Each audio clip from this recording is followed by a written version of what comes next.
would you call this field that connects all of these people here? Structured decision making, decision analysis, decision science, decision quality, decision science, decision analytics, decision quality, decision design, portfolio theory. It's a little bit outside of some of the normal DA stuff, but it was a good home.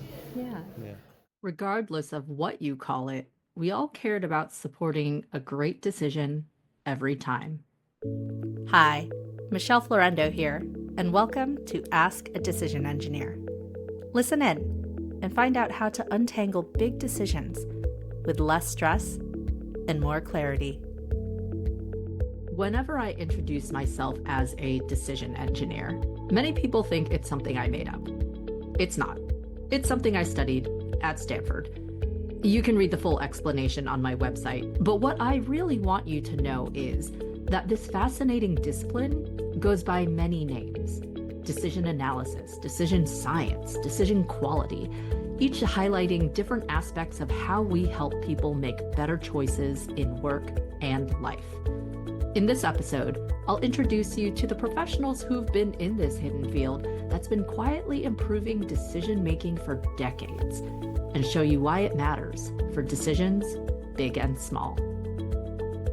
Welcome to Season 6 of Ask a Decision Engineer, made possible in partnership with the Society of Decision Professionals. First, I'll introduce you to Andrew Thrift, who is one of the conference organizers this year. He offers a refreshingly simple way to understand what this discipline is all about. Tell me more about what is decision science. Most people don't even realize there's a field, like an entire field, related to decision making. Yeah, that's a question that I answer frequently, and there's some of my favorite quips are, around common sense not commonly applied. It's something where we meld kind of a logical, rational way to make decisions with everything we've learned from psychology about how we actually make decisions, put those together, and with a series of tools and a kind of mindset, a thinking process that helps us make better decisions at any scale, in any context. And in terms of how I talk about it, in my workplace, sometimes people are interested in the decision science part of it, like this is robust, it's empirically supported. Sometimes I talk about just a structured approach to decision making. It's, you already do this, we're just going to give you a few more tools. So it depends a bit on the context. It is sometimes a challenge because people have different names for it, and some parts of my company have used different names. So I literally have a slide when I present.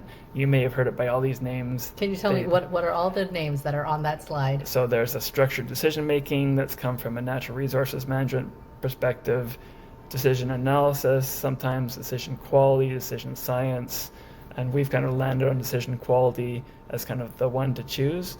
But it is something where sometimes people are a bit confused. Many names for this big names. Umbrella. Yes. Now that we have a basic understanding of what decision analysis does, let's explore the different dimensions of the field. Eyas Raddad, who discovered decision science through real-world challenges at Eli Lilly, a pharmaceutical company, explains an important distinction between different areas of the field. My name is Eyas Raddad. I come from Indianapolis. Okay. So I've heard you use a couple different terms: decision analysis, decision science. Are they the same thing? Do they differ? Like, how would you describe? Yeah, it can get quite academic, but probably that's not really what's useful for the audience. The way I look at decision analysis as the normative part of the decision science, meaning how we should make decisions, which are approaches and processes and tools and methods that have been proven to improve the quality of decision making. And it's basically about what we call the elements of quality decision making, from framing to alternative generation to proper information gathering that is relevant, et cetera, et cetera. So it's a normative science. But decision science goes beyond that to also attend to aspects of how humans make decisions. Like the descriptive side. The descriptive side, exactly. So, and that descriptive side is still important for decision analysts to know, because they have to guard against biases that are very much human in nature and seep into decision-making process. And decision analysis, to a large degree, tries to structure the process in a way to make it more immune for those biases. Okay. Eyas introduced us to the fact that there's the normative and descriptive aspects of decision science. Now let's deepen our understanding with Professor Reidar Bratvold, who explains the methodological and historical foundations of this approach. Reidar Bratvold, and I'm traveling from Stavanger in Norway. Okay. Yeah. And can you tell me more about what you do? I hear your name all the time. I'm a professor of decision analysis, so I teach this topic as well as supporting decision tools like artificial intelligence and machine learning, but all for the purpose of making high-quality decisions. All right. And I advise the students, so I always have a handful of PhD students who are working some related research topic. This podcast is going to be for people who may have never heard of this space. So with that audience in mind, can you share more about what is decision analysis? It's a way of thinking and a methodology to get clarity around the important factors that are influencing decisions. Mm-hmm. Sometimes I tell people about this field and I tell them it's been around for decades. And so can you tell me more about, as I understand it, decision analysis can be both a set of principles that can be used in a broad range of settings, but also can be very deep technically. So can you tell me more about what that looks like and some ways that's applied? Yeah, I like to, in my own terminology, the area of decision science has been around for 300 years. That goes back to Bernoulli and Laplace and those people. That was never practically implementable, partially because we didn't have computers and things like that, but also partially because we didn't have a means of measuring decision quality. When Howard and the people in that group, and also Rafa at Harvard, created this new area in the late 60s, it really was, despite the fact that both Howard and Rafa were professors, they created a decision analysis, which I think about as a methodology, way of thinking again, that's been created by practitioners for practitioners. So there's nothing super deep, very hard to do theoretically. Sometimes people are asking me to present the theory of decision analysis. I said there is no theory. There is a foundational set of rules. There are some axioms we need to follow. But it's not the theory per se. It's something you do when you deal with practical decision context. Now, having said that, we can always do better. So whenever I'm facing an uncertain situation, I have to make a decision, then I want to have powerful tools to help me think about that decision. That's the way I think about machine learning. How can I use machine learning to help me think better about this decision context? And that's, of course, very often about information, supporting information. And AI even more powerfully because we are, I guess as individuals, we have cognitive limitations. When I'm, for example, facing a decision and I'm thinking about what do I want to achieve, my values, my objectives, research has shown that I tend to be too narrow-minded, tend to be myopic, I don't broaden out enough. I can think about, well, I mean, these three things are important to me, and then somebody else says, but wouldn't this be important to you? How about that? And then I say, yeah, I hadn't thought about that. Right? Studies show that. So we tend to be myopic. Also in decision analysis, we need to be creative when we think about alternatives. So we need to come up with a set of creative, significantly different, innovative alternatives.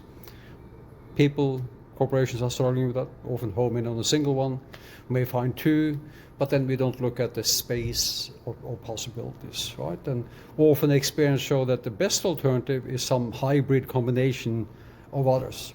So using AI to help me in that dialogue, to support my thinking around a decision, to prompt me to think out of the box about different things, I think is super helpful. But it's all about the decision.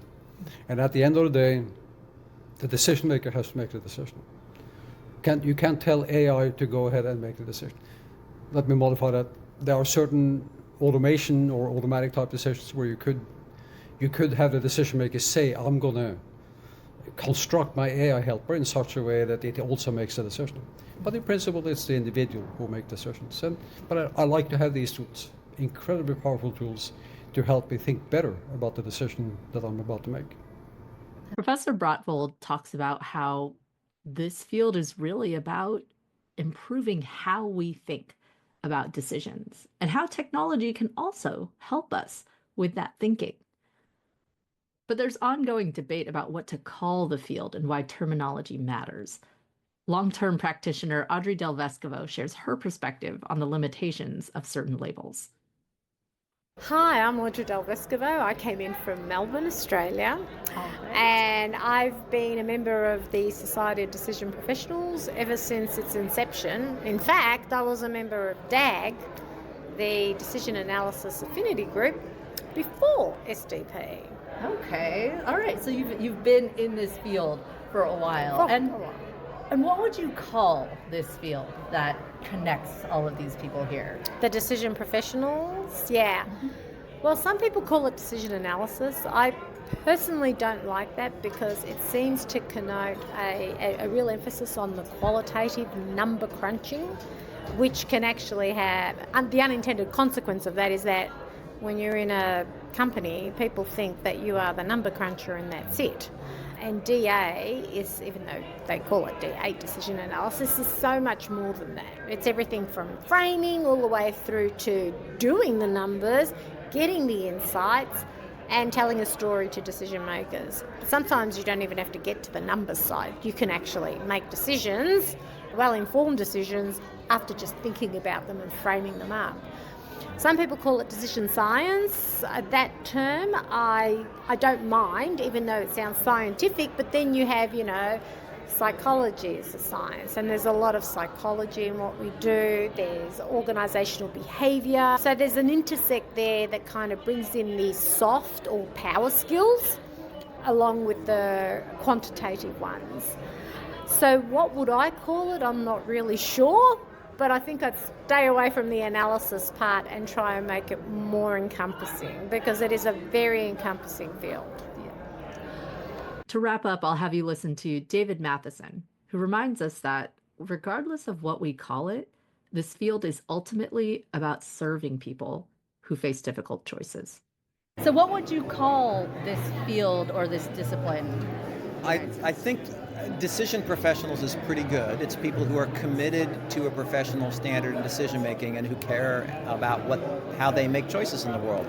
But I think another answer is you have to ask who's doing the listening, because people don't frame the world in terms of decisions. And so what you call it in a way is, what can I do for you? It's like, where are you stuck in some kind of process? And then it's really up to me to understand the decision structure and then help you move forward. Yeah. And I want to communicate that in terms of the impact it has on you, rather than drag you into my field, right? Yeah. So instead of making you recite the decision analysis or decision quality or whatever vocabulary you want to pick, it's like, first let me be of service. And then if you ask me more questions, I'm happy to tell you. David's right. Every single person I met at this conference and in this Society of Decision Professionals shows up because they want to be of service. And to be honest, that's part of the reason why I introduced myself as a decision engineer. I do have an engineering background, and it was the name of my concentration of study at Stanford. But most importantly, when I introduce myself that way, it opens up conversations. People do ask questions, and I am more than happy to tell people about these things that I've learned and the ways that I've found it can help others. And so I'm curious, what do you think? If you could name this field in a way that would intrigue people and get people to want to learn more about it, what would you call it? Real question. Hit me up, send me an email, leave me a note. Meanwhile, stay tuned for my next episodes, where I'll dig more into this field and how it is that these various professionals use it across various industries and use cases. Thank you so much for listening to the show. If you know of someone who might benefit from learning more about how to make good decisions, please send them a link to our website, poweredbydecisions.com/podcast. The website poweredbydecisions.com is also the place to go if you are interested in more resources on decision making or would like to submit a question to potentially be answered on a future episode. Again, this is Michelle Florendo from Ask a Decision Engineer. Thank you so much for listening, and I'll see you on the next episode.